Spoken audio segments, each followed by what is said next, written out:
The Trackers Alliance, an exciting faction within Bethesda's game, Starfield, a realm of intriguing possibilities and potential hours of fun hiding beneath the layer of this what-if faction. Todd saw what we wanted, and it looked like Bethesda finally figured it out. In June of 2024, the Trackers Alliance update dropped on us all. We had received a glimpse of what could be, and soon after, more bounties for this update dropped, sneakily hidden behind a paywall, much to everyone's dismay.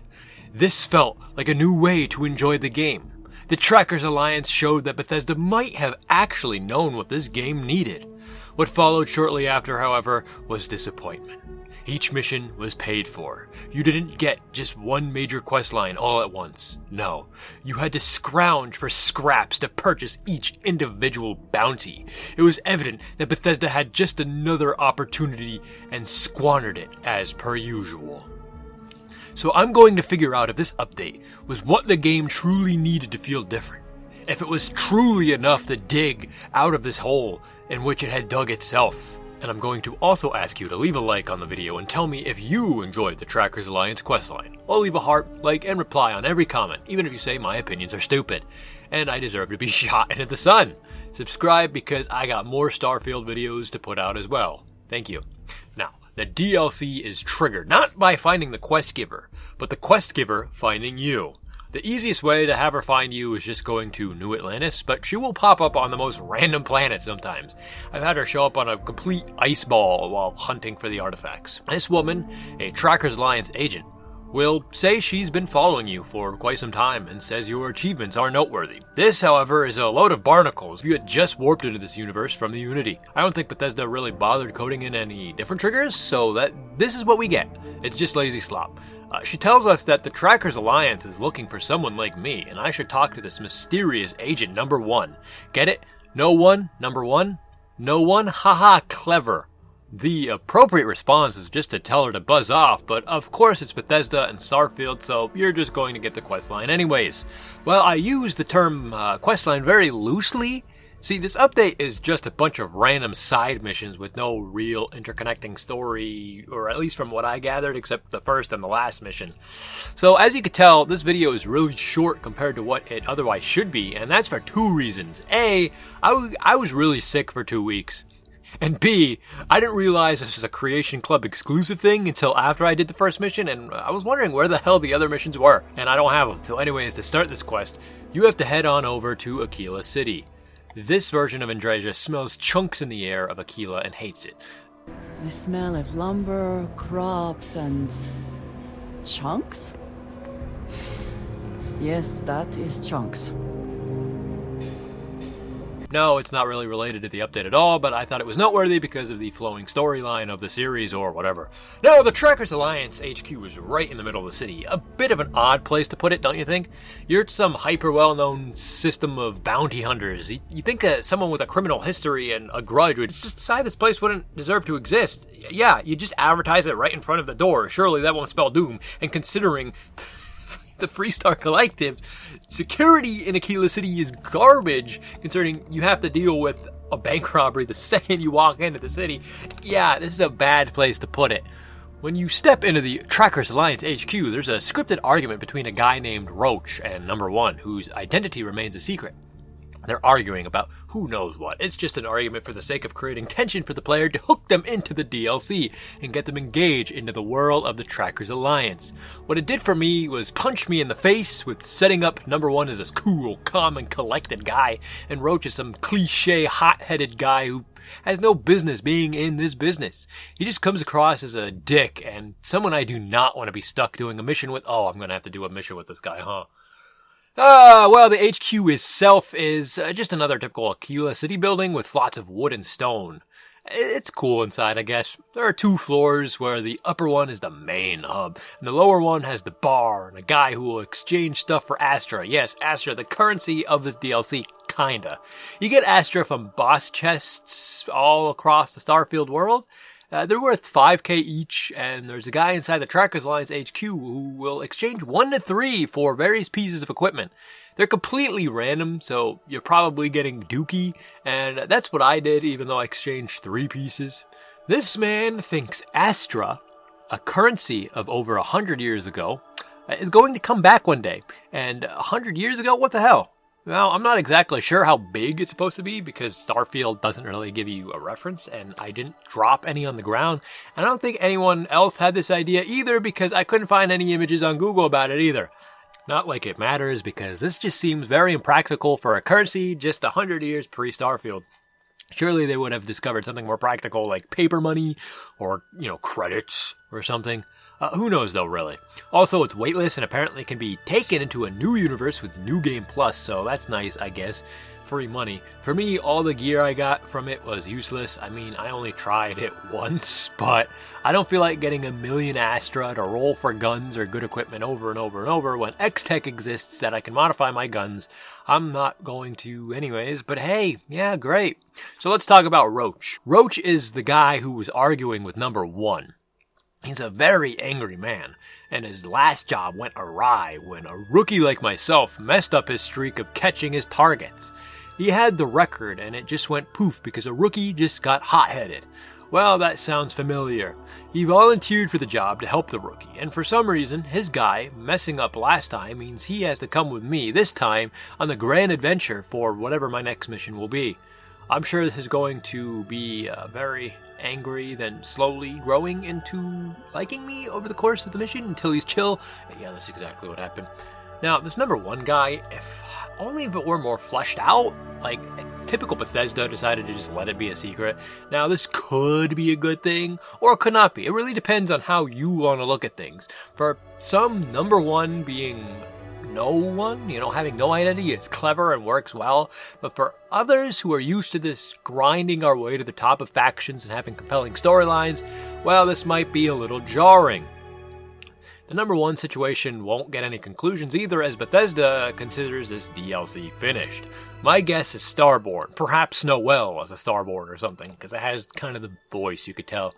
I don't know though. Who cares really? He or she, or whatever, says something about knowing of my accomplishments, which again would be absolutely hilarious if I did nothing but just enter the Unity in City, I guess. And that's not quite what I did because I did the Terran Armada DLC beforehand, but imagine if I didn't. Now I have to go on a preliminary mission. This introduces the bounty board. You really can't miss them. Good thing though.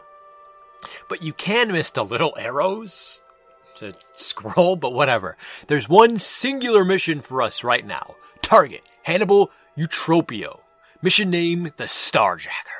The reward, 10,000 credits. Exciting. They said I will be getting no briefing for future missions, so they really wanted to make this free one as enticing as possible before pulling the rug from under you and giving you 6 or 7 missions of slop. Great. I have to work with Roach now. Lovely. He's somehow back to normal and now talks about losing his records by, teaming up with a rookie like me. I really needed this exposition. Well, the first mission is finding Padromos, whoever the hell this guy is. I don't know his name. But I have to use my scanner. I have to search around the city for someone highlighted red. Yeah, this is going to be a real fun time. How am I supposed to do this? Genuinely. I have to run around scanning each and every person. And well, after 5 minutes, I finally find a guy who's highlighted red, and it's too good to be true, of course, as it's not my target. He sits down and I scan him. 3,000 credits bounty. Hey, I'll take it. I just slime him out from behind for my trouble with my souped up, futurized AR-15 and call it a day.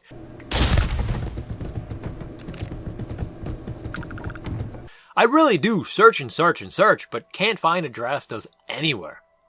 So I read on Reddit to go to my ship and sleep 24 hours, then go and look next to the rock while I do such a thing, and then I also run around the city for some more to no avail. I don't believe this is working. I search and search some more, and I just finally give up. It's bugged. There's no way I could do this.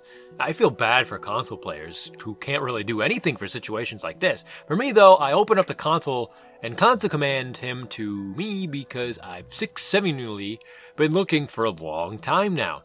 Well, I do so, and he's still nowhere to be found. That's how I know it's super bug. I have to enable him and re-teleport him to me, then talk to him. Well, I have a persuasion check.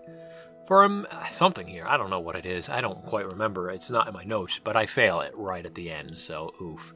I was contemplating just slamming him out here and being done with it, but no, you have to follow along with the storyline. I'm sure that if you're Starborn doing this mission, again, you don't have any fun options for the spoiler that happens later on in the mission. Typical Bethesda. Am I going to research if you can? No, not really. I don't think this is worth the hour and a half it'll take to research just for one tiny anecdote in a video that I'm already crunch timing because this is the first time I felt normal in a while, and I want to stick to my schedule. So Roach decides to just kidnap Andrejos here. Too bad he won't actually see him in binds or whatever. It's just implied. Thank you, Bethesda. He moves him to this nice, cool ship that I have to fly to a chop shop. So the plan is to use a dummy decoy ship to not blow our cover. And so we do, and let Applebee's do the talking. These feel like New Vegas voice actors, but I'm also not going to do the research required on that one. We'll just say that they are. Now we dock with the station. So far, so good. This mission is turning out to be something I could actually look forward to playing. Then it's instantly shoveled back in my face, smacking me like a pan. Yeah, Bethesda saw the opportunity to make a zero-G section and took it. If you learned anything from my previous reviews, yes, go check them out, it's that I cannot stand forced sections like this. The occasional zero-G section is cool, but the novelty wears off faster than Jackrabbit in Texas when you do 20 of them per playthrough. And you know what? They actually designed the mission around the zero gravity instead of just slapping it in on any random mission. This actually feels cared for and well thought out. There are multiple sections where you have to fly up and see, oh no, the gate is closed. It needs to be blown up by a missile launcher. So you have to fly down to the ship and notice that you have to do another thing. To go to that area, you need to go under and loop around. It's actually very well designed and a note of praise from me to Bethesda for once, but like just about everything in this game, we can't have nice things because while the level design is impressive and actually half decent, it's instantly broken over your head like a wood board in a Tom and Jerry cartoon scene because of backtracking. Tons and tons of backtracking. Combine the 3 years of backtracking to genuinely not knowing where to go and you get yourself a level that I don't ever want to play again. Don't get me wrong, it'd be incredible if I hadn't had to spend 20 minutes looking for where I needed to go back and forth between every little area before getting to where I have to be. Also, I'm not the biggest fan of zero-G to begin with, so that's a nasty 1-2 hit that makes something that should have been loved into something that is hated and dreaded. Typical Bethesda. And now finally, after too short of a script talking about the mission, because genuinely what is there to talk about and a lot of backtracking, I finally make it to Hannibal. His nameplate says Cannibal. I'm not sure if this actually does say that.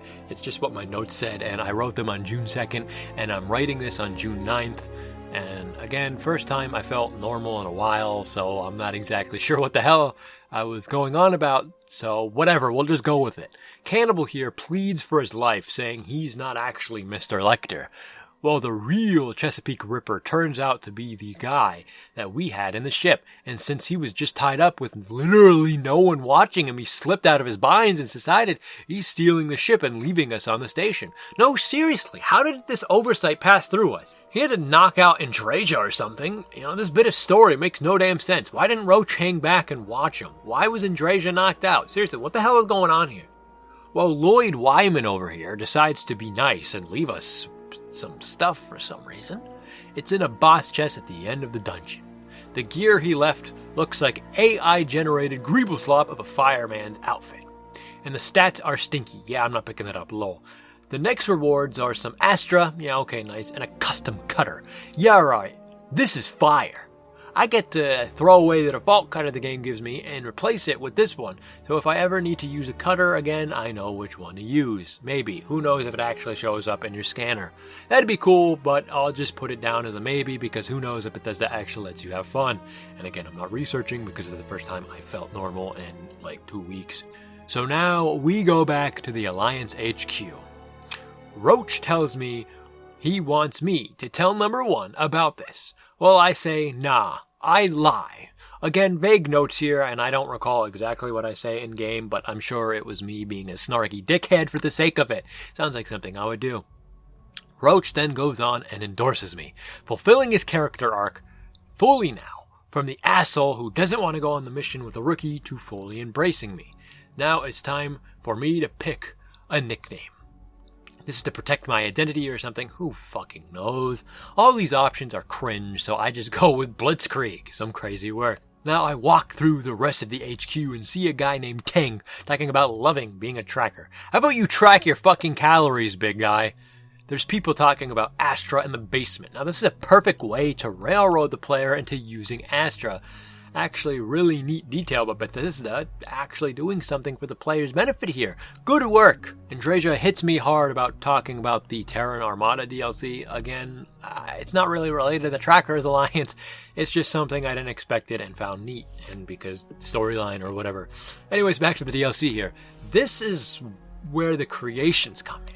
I was waiting around, looking on Reddit, how to start the next one, and I had to use the little arrow things here. Well, actually, I couldn't because I don't have the creations.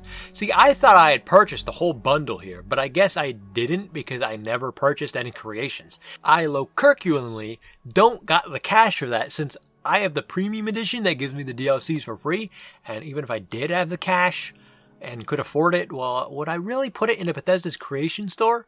And knowing Bethesda, I'd have to purchase more credits than I actually need for the DLC, so I'd have to buy some other stupid creation or leave it sitting around on my account for something in the future. So I'm sorry I can't give you a super in-depth, ultra-respected review of the whole DLC, but I figure I might as well finish this one. I recorded this mission thinking there would be more, but I guess not. It really is a shame, but not really much I could do about it. Also, there are only 2 Tracker Alliance missions before the Terran Armada update. So how the hell do you get away with this? I had this whole system planned out where one of my bounties would be get Andreja's affinity up and kill Tomizar, then have this really cool story section where I'd get a transmission from the Oracle and I'd voice act the whole thing and set up the Shattered Stars or Shattered Space DLC or whatever the fuck it's called. Considering I really don't have a lot of time left to do such a thing though, and the spirit of it was ruined by Bethesda being greedy, I won't actually be able to achieve my dreams. So I get to dump it on you here. In this DLC, is it really worth it? Probably not, honestly. I don't want to spend 7 roll bingles for 7 missions when I really should get it for free. I suppose if you like the game, it'd be worth it for some extra fun. You know, little extras you could do each playthrough for a couple extra credits. For me, though, I just don't think it's something I would want to do again, even if I had the missions via the Creation Club. Oh well, not much I could do there. I guess the next question is Shattered Space any good? I heard rumors it was bad, but please don't let me down, Bethesda. You have one more shot at this.